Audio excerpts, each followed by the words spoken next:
The last 8+ weeks have been a real challenge for all of us on many different levels. Everyone in our community, from the youngest to the oldest, has been made to make adjustments to daily life, all in the name of ensuring that COVID-19 does not take hold in our community. And I want to thank you all for all that you've done and all that you are doing to look out for each other and the safety of our community. I know that it has not been easy, and it's not been fair. The restrictions on our businesses have been particularly unfair. To be clear, I believe that COVID-19 presents a serious threat and that we need to act with that in mind.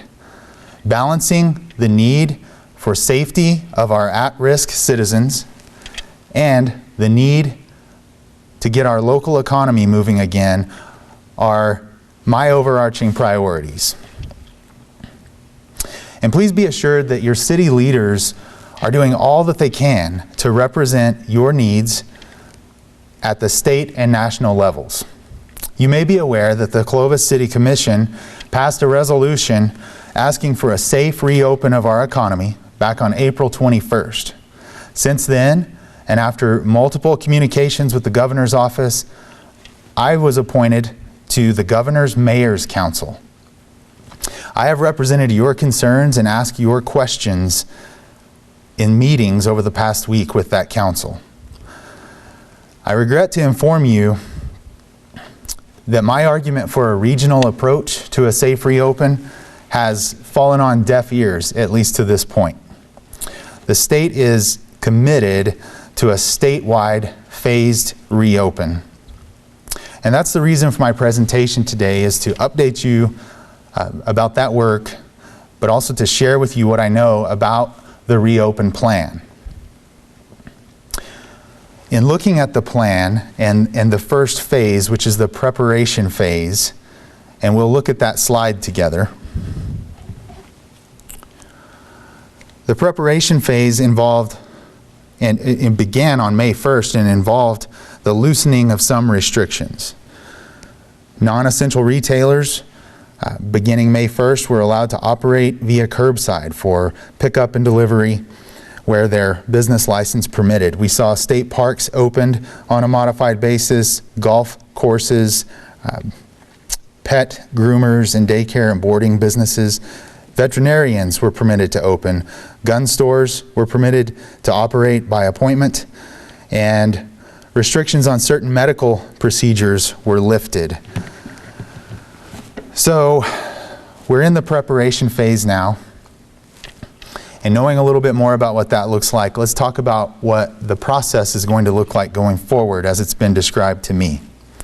The process moving forward involves the monitoring of statewide gating criteria and the implementation of something called COVID-safe practices. For an overview of these two things, we'll begin with the gating criteria that the state is monitoring. And this gating criteria is going to impact our ability to move through the phases of the reopen. The 4 gating criteria are this. The first is the spread of COVID-19 is being measured by rate of transmission. And the goal that the state has for that is 1.15 or less. And the state believes that that's achievable and that we would hit that 1.15 or less rate in the very, very near future, in the next few days, perhaps. The second criteria is testing capacity. The number of tests per day needs to be at 3,000 per day statewide, and the state says that is achievable. The third criteria is contact tracing and isolation. The goals there are time from positive test to isolation, 24 hours, and quarantine for contacts, 36 hours. And the state says both of these are achievable.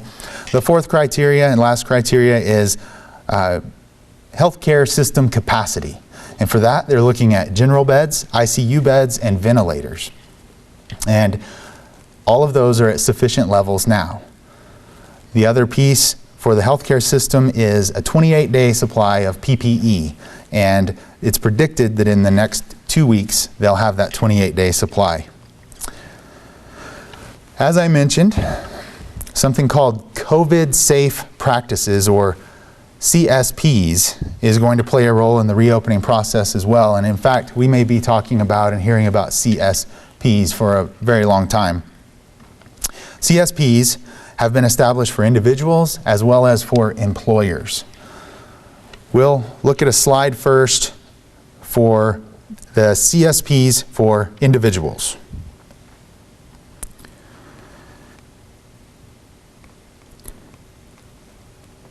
COVID safe practices for all New Mexicans. As you can see on the slide, it says that the first thing that we want to understand there is that the stay at home is in effect. In general, stay at home and avoid unnecessary travel, and always stay home if you're sick. Wash your hands frequently, avoid touching your eyes, nose, and mouth with unwashed hands. Cover your cough or sneeze with a tissue and then throw that in the trash. Clean and disinfect frequently touched objects and surfaces, and watch for the symptoms of COVID-19. And if you must go out, it's recommended that you wear a cloth face covering in public, except when eating, drinking, or exercising outdoors. And it's also important that you maintain a 6-foot distance from others, avoid gatherings, and protect vulnerable populations by finding ways to connect without face-to-face contact. So that's CSPs, or COVID safe practices for individuals. Next, we'll look at CSPs for employers, and we'll look at that slide now. CSPs for all employers. As you can see there, we are asked to limit operations to remote work to the greatest extent possible. We're asked to arrange our workplaces to provide for a 6-foot distance between individuals whenever possible. Close common areas where people are likely to congregate. We want to provide for all meetings to take place remotely whenever possible. Provide all employees with face coverings and require their use in the workplace. Train all employees on daily cleaning and disinfecting protocol, hygiene, and respiratory etiquette. Make hand washing, sanitizer, and other hygiene support available to employees. Screen employees before they enter the workplace, and send them home if they have any of the COVID-19 symptoms. Prohibit employees with known close contact to a person who is lab confirmed to have COVID-19 to return to work until the end of a 14-day self-isolation period. Minimize non-essential travel, adhere to CDC guidelines and state orders regarding isolation throughout following out-of-state travel. Adhere to all CDC and OSHA guidelines. So that is for all employers. And then we have additional requirements for retailers. We'll look at that slide. Retailers are required to adhere to the CSPs for all employers, and as well as number 2 there, it says adhere to the minimum occupancy limits per the state public health order. Utilize stanchions and other floor decals to support the 6-foot distancing that is necessary, and employ one-way aisle traffic and separate entry and exit whenever possible.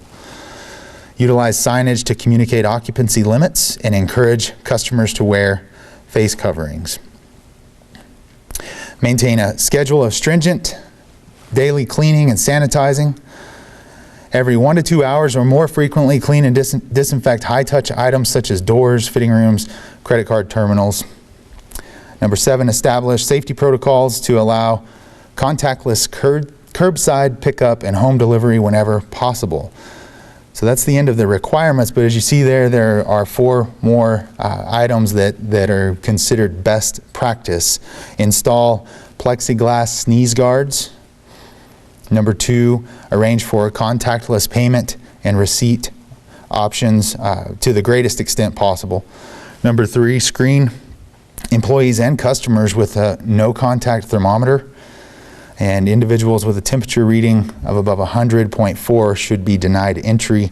And then number 4, offer face coverings, hand washing, and sanitation to customers. So, that is the COVID safety practices, or the CSPs, outlined for individuals as well as employers. We will be sharing this information not only on the city's website. It'll continue to be available there for your reference, but we're also sharing this with the Chamber of Commerce so that they're able to disseminate this information to the business community, so that businesses can get prepared if they are not already doing all of these things, which are considered CSPs. So, having covered the gating criteria and the CSPs, which are important for us to be able to move through the phases, let's talk about the phasing. As I mentioned before, and we've already looked at the slide for the preparation phase, which is the phase we're in right now. There were some loosening of the restrictions that came with that, and then providing the gating criteria and the CSPs are in place, we could be moving to phase 1 mid-May. So let's look at that slide for phase 1, please. And if you'll notice there in phase 1, you've got on the left there what opens and how does it open, and then on the right you have the things that would remain closed or restricted. So, one thing that is definitely exciting is that in phase 1, all retailers may operate according to retail CSPs at 20% occupancy. Non-essential businesses generally may operate according to CSPs up to 50% pre-crisis staffing levels. And then you see that dine-in service at restaurants and bars is permitted at 50%.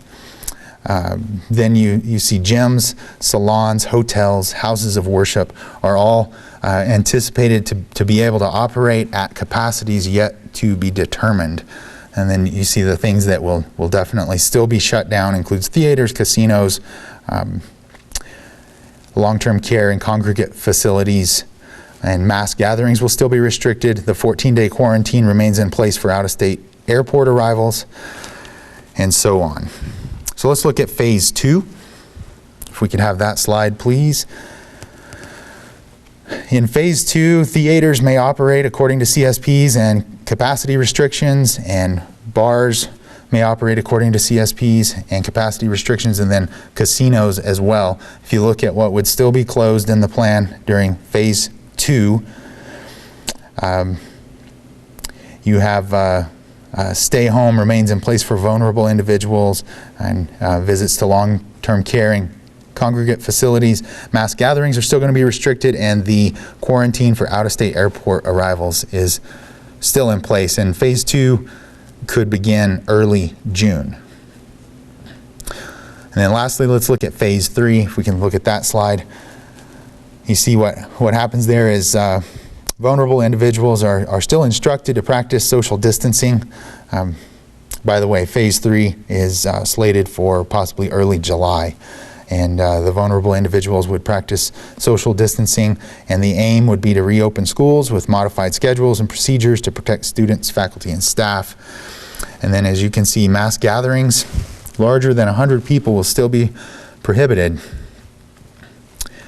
for the foreseeable future. And you can see the other things there that would still be restricted or closed. So that's what the phases look like. And as I've advocated for an earlier safe reopen of our community and economy, I have maintained that Clovis is ready right now to be in phase 1, if not further along in the process. And I've assured the state that Clovis is ready and willing and able to implement fully the COVID safe practices in our businesses and throughout our community. That said, I would encourage everyone to please get familiar with the phased plan, as well as the COVID safe practices, to better understand how and when the reopening plan may affect you and your unique set of circumstances. I want to thank you for allowing me to share this with you, and I want to let you know too that I share your concerns. Glad to see a plan like this starting to take shape, but for me, and I know many of you, it's not it's not fast enough. This isn't happening quickly enough for our community and because of the struggles going on in our community. So I just want you to know that I share your concerns and I share your frustrations. And I'm going to continue serving as your voice at the state and even federal levels to ensure that the message of the citizens of Clovis is being represented. And the best possible outcome for Clovis is my goal. Before closing, one reminder. Please remember that if you are in need, calling 211 in our community will get you connected to help, advice, and assistance through the United Way. So please remember 211 if you are in need. Thank you for your dedication, your perseverance, and your commitment to our great nation, our state, and our great city.